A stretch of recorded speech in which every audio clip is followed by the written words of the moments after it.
Los prisioneros de guerra eran traídos de las tierras conquistadas para luchar como gladiadores. El general romano Cayo Mario los usaba para entrenar a sus tropas. Ningún general antes de Cayo Mario había hecho esto. Él reunió a los mejores gladiadores y mostró a nuestras legiones una manera más adecuada de enfrentar y dar golpes.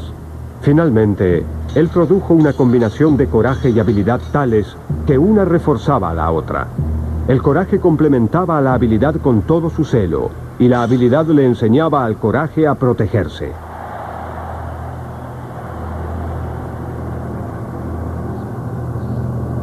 Mario tomó al ejército romano, que ya era una temible máquina de combate, y lo convirtió en la fuerza más organizada, disciplinada y brutal que el mundo haya visto.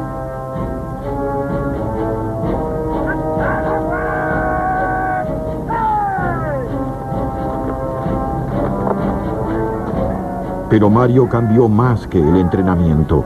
Comprendió la importancia de los símbolos. Su legado más notable al ejército romano fue el estandarte legionario con el águila imperial, símbolo de poder y orgullo y punto de reunión en la batalla.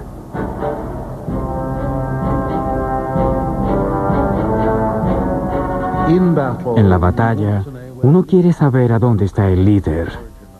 Ese, creo, es el origen del águila, que se portaba cerca de donde estaba el jefe militar. Pero luego se ramificó.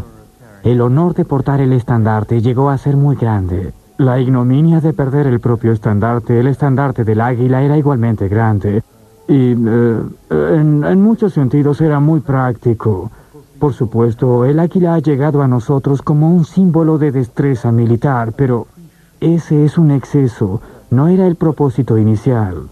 No obstante, el símbolo del águila representó luego a los ejércitos de Napoleón y más adelante, curiosamente, también a los ejércitos americanos e incluso al Tercer Reich. El Tercer Reich de Hitler fue el último imperio europeo que fue ganado por las fuerzas de las armas. Para dar a su Estado autoritario un tinte de legitimidad en la era democrática, Hitler tomó muchas cosas de Roma.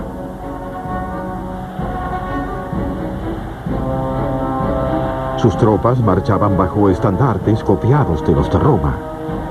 El saludo nazi con el brazo hacia el frente era romano.